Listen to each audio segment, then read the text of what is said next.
Welcome back. This is Robin Mind. Before we went on the break, we were having a conversation about the school fees increment and what the implication is on the entire nation. And we're just really hoping that something will be done fast about it. Now we want to move on to one of the biggest conversations that we've had in the past week, which is the verdict of the presidential elections petition tribunal. The tribunal sat for over 11 hours, and the verdict has been given, and they have upheld the legitimacy of Bola Ahmed Tinubu as the president of the Federal Republic of Nigeria. Right now, we want to talk about the takeaways from this particular experience. Even though the opposition parties and their candidates have said that they're going to take this particular issue to the Supreme Court, even as they respect the ruling of the current court that actually ruled on it. Let us just really reflect on what this means for the entire nation. Joining me from our Abuja studio is an APC chieftain in the person of Dr. Odiakpo Obire, and also a PDP chieftain, Honorable Idris Ibrahim Kalgo. Welcome to the program. Thank you for having us.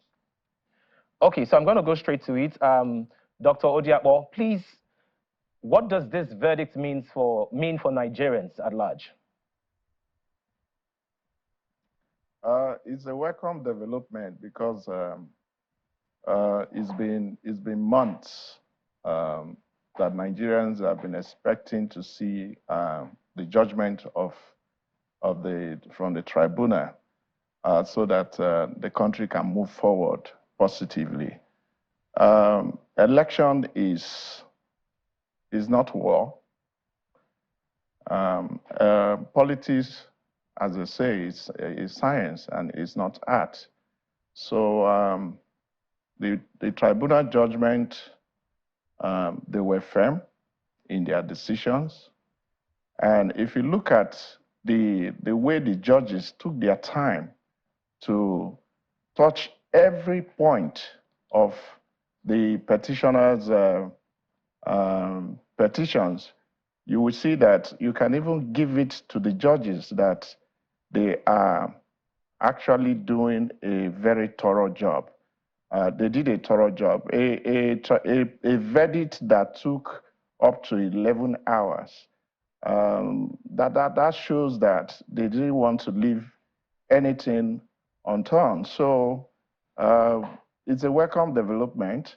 After election is governance, and it is time for the country to move forward positively, because the judgment itself has shown that the people actually voted for President Bola Ahmed Tinubu. Why we celebrate our win, others should also celebrate their wins where they also won in the elections. All right. Idris, you're on the other side of the divide. The judges actually took over 11 hours to talk on specific issues. How do you feel about their verdict on issues of electronic transmission of results, the BVAS, the IREF, and all of those issues?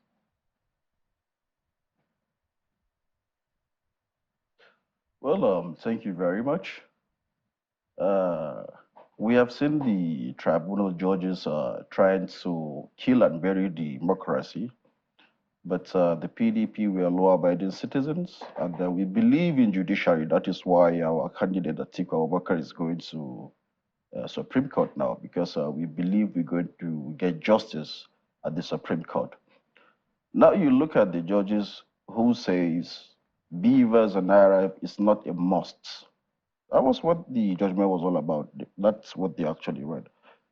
And then we did not say INEC should use this. The national chairman of the INEC says they are going to use beavers, transmit results via RF, from the polling units down to the center. So everybody can see it live. That was what we thought, like, okay, now we're going to have a transparent election by the INEC for the first time. But unfortunately, the INEC chairman just lied to us. because I would say he lied to about more than 200 million people who were watching him then when he says INEC are going to use the beavers and then they're going to pass it through the RI. Imagine spending almost 400 billion naira on the beavers. So you see, you ask yourself a question, who is fooling who here? Because we fail to understand that. This is what you said to us on the several times on the national TV. You said, this is what you guys are going to do.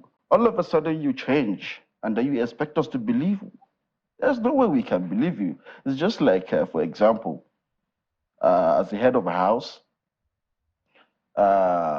you tell your family, look, I'm going to buy a security door to lock our doors so that we won't get any bad people, thieves coming into the house. All of a sudden, you went and collect the money from the family members to buy a security door. And then all of a sudden, you refuse to buy a security door. You come back and put just cotton. So what do you expect? Do you expect the family people to believe in you again? Nobody will believe in you. That was exactly what happened. And the judges says it's not a must. So do you want us to believe the INEC chairman now? Do you think whatever he is going to say on the national TV or to us, we are going to believe him? No, because he lied to us. So these are all kind of the problems we are trying to make sure that we fix. INEC has been causing lots of problems in this country when it comes to the issue of election. They need to understand that Nigerians are tired. Nigerians voted for Atiku Abubakar. All of a sudden, they changed so many things. We see whereby the beavers are not working, but you come and tell me that, okay, it works for the National Assembly, and all of a sudden, the RF, you couldn't get anything for the RF for the presidential. What are you telling me? I don't understand. Sorry to interrupt you, Idris. The judgment was mostly delivered on the backbone of the evidence supplied and also on the backbone of the Electoral Act, which, of course, was formed by the National Assembly. INEC and the issue of the use of beavers and uploading results to the IREV was a guideline that the INEC put out. Now, they are saying that, I mean, from what we got from the verdict, is that most of their judgment is based on the law, which is the Electoral Act. So do you think perhaps the Electoral Act needs to be amended? Is the Electoral Act a bit ambiguous? Because from the Electoral Act, it gives INEC the room to be independent and actually conduct elections as they deem fit. Exactly. I think that would be better. Because if you are telling me that, okay, based on our evidence that we present to the court, to the judges, what happened to the almost 400 billion naira they collected for the beavers? Is it just for them to go and spend or share between them and their families, or what is it for? So if you are talking about the people choice, life of millions of people who came out to vote in masses, and then all of a sudden you say you have changed something after you have collected lots of billions of naira, you must do your work right. And then I think INEC is not. I don't think INEC is independent, because who appoints the INEC chairman is the president. So I think what we need to do is INEC need to be independent. If the presidency or the president is not the person that will elect or select or appoint the INEC national chairman, I think they should be among them at the INEC staff or anything. Well, I don't know how they're going to do it, but let it be something that's okay. This INEC chairman is going to be totally independent. He's being elected by either most of their staffs or the people, whatever we can do it. But let's make INEC independent as much as we can. Because you don't expect a president to appoint you as give you a job, and then all of a sudden you turn against him. That is why before the election, the then APC candidate, the president now, Bola Tinubu, says power is not given. You have to take it, run with it. So what does he mean by that? So we need to get all these things into our head, please. Dr. Diakwo, how would you react to all of the things that the PDP chieftain has said in terms of how they feel about the verdict and also how independent INEC is? What are your thoughts? Thank you very much. You know, there's a saying that said, failure is an orphan. And there is no way, if your child is not prepared for an examination and he failed, then you are now blaming the invigilator that is the reason your child failed the examination. The issue is very simple. There are places where PDP, the Labour Party, the NMPP also won significantly. Is it not the same INEC that conducted those results that they accepted? They accepted the results they have. It's the same INEC. So why can't you also accept the results that others also have? It's a double standard thing. We have to stop this double standard thing in this country. If we must move forward, INEC, yes, they have the authority to conduct election. And they are the only one who can tell you that this is the authentic result that came out from this process. So when that happens, yes, certainly people are going to contest the outcome of the process. They must contest, and it is their right constitutionally to contest the results. But while they are contesting this result, they should also look at their own results. Take, for example, the Southeast. The Labour Party swept the entire Southeast. It's the same INEC that conducted that election. PDP swept a lot of places. It is the same INEC that conducted the elections where they won in these places. But INEC did well in those places. But where APC won, INEC didn't do well. The result is not right. This is double standard. Then when it comes to issue of INEC, whether they follow the process entirely. Yes, I will tell you that even in activities, you also have some little hitches here and there. Now, elections are not won at INEC office. Elections are not won in the IREV. Elections are won at the polling units where people voted. And it is mandatory that every political party have an agent at that polling unit. And at the end of the calculations, they call the result and they write the result, and every member of every agent sign that result, which means that every polling unit result is with every political party. So why are we waiting for IREF? This issue is really, I don't really get it, because you as a political party, you have the result, a copy of that result already, before when the electoral officer will use the beaver to snap and transmit that result. The same result, you have it with you, is the same result that is being transmitted. So I don't really see the difference between the result you have in your hand and the result that is being transmitted. And if I tell you that I'm going to call you tomorrow morning, and by tomorrow morning, 7 a.m., and I tried to call you, and there was no network on my phone, what would you say on your end, not hearing from me? You will say, oh, he promised to call me at 7 a.m., but he didn't call me. Dr. Obiri had lied to me. But when I get to see, I say, no, sorry. I tried to call, but there was no network on my phone. So these things happen. We all experience them. At the point of uploading results, if there are technical issues, there is nothing you can do about it. But at the end, these results were also uploaded into the IREV. So if they have a contest, they went to the Tribunal to go and challenge the results. Now, they were unable to prove that this polling unit, even one single polling unit, this is the result we have here, and this is what we were given. They were not able to prove these things. This thing, the court Okay. the law is blind. And right.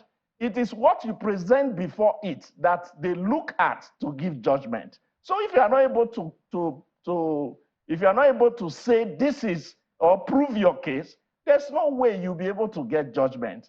So Okay, Odiakbo. it is left for them. Yes, it is their right to go to Supreme Court. It's not a problem. It's a welcome development. Is either we'll go to Supreme Court or we'll wait again till 2027. It's a normal thing. It's a court for everybody. Okay. And it's a welcome development. Okay, Odiakbo, I'm just going to be very direct with this. Will you say that the elections were free and fair and other parties shouldn't contest the results? The election was not only free and fair, it was credible. And it was conducted within the ambient of the law. Okay. Idris, you've heard some of the issues that Dr. Odiakbo has raised, and I think one of the resolutions and one of the verdicts from the judges was that there was no substantial proof that INEC deliberately delayed uploading the results. How would you react to that?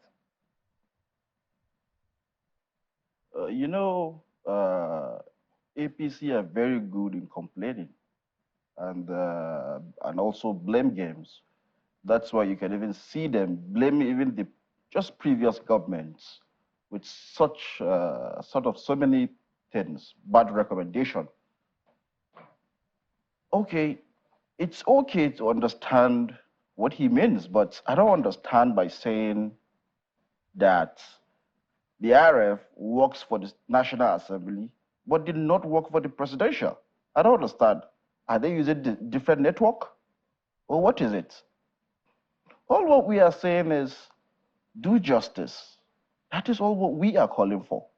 It's simple. We have seen it all around. We have seen the changes of how they make things change so many things. Now you come back and tell me that this is the fault of network.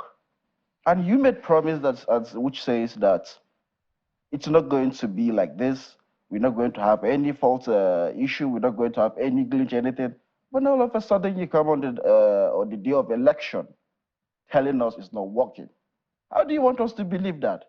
And then you went back to see at the tribunal, who wrote the constitution of this country? Is it PDP or is it Atiku Abubakar or is it me? No. We have a constitution that we must respect. The constitution talks about 25% in the FCT as well. And these same judges swap it up and just turn it upside down and make it as if like it doesn't even exist. Does it mean like judges can just change our constitution just the way they like? Or is it because during the election, before they declare Asiwaju winner, the APC people were busy saying that we have won this election, go to court. You can do whatever you want to do. Was it because they're working hand in hand with the judiciary or what? These are the things that we need to understand. We have a certain precedent that says power is not given, power is taken. You have to snatch it, run with it. I don't understand if you understand the magnitude of what he says then. So are they now working hand in hand with the judiciary? Now they have snatched it, and now they are running with it with the judiciary backing them up? So okay. These are things that are very worrisome for us, we the PDP people. And then we need to understand that. And Nigeria also need to understand they have the right to know. All right, Idris. Dr. Odiakbo, whether we like it or not, President Bola Ahmed Tinubu is president of the Federal Republic of Nigeria, and Nigeria is one nation. And right now, it seems like we have a bit of a divided nation, and some people are of the school of thought that there's a trust deficit. Irrespective of what the ruling is, there's a trust deficit in the sense that INEC promised certain things and they were not able to deliver on all their promises. How do you think the presidents can be able to, not just unite, also make sure that everybody's interests is covered, considering the current circumstances that he does not necessarily have the support of all Nigerians? Well, what you must know is that the president is not the president of APC.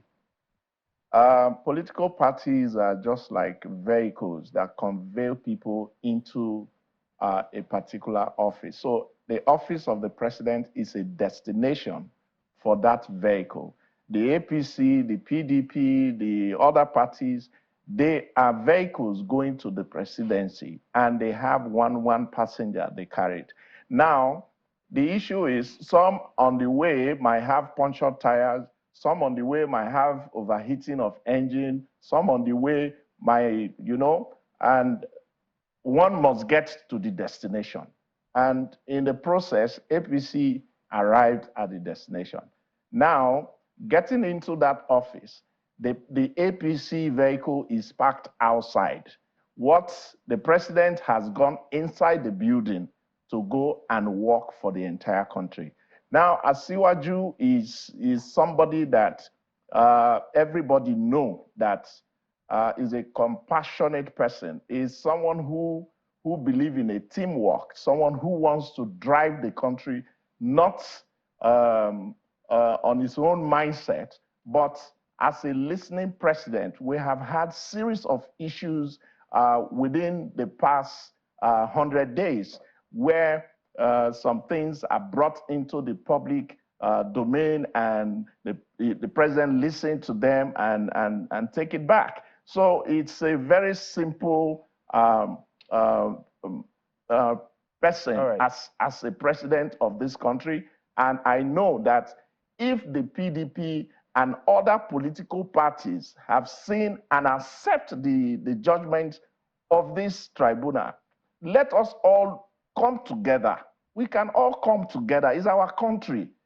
We come together and put heads together, help the president, and drive the country positively. Some of these issues we are complaining about now, about INEC, can be addressed within this period.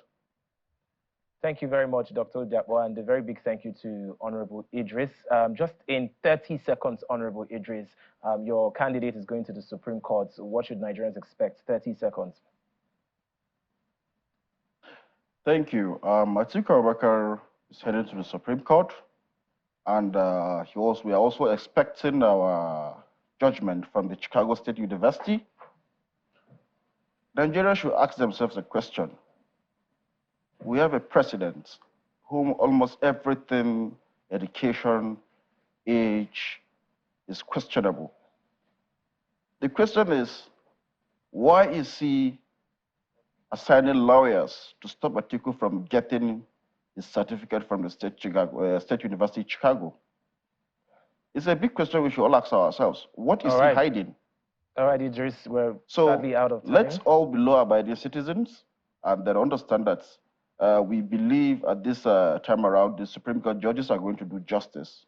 Thank you very much, Honorable Idris, and a big thank you to Dr. Odiakbo. Robin Minds continues after this break. Stay with us.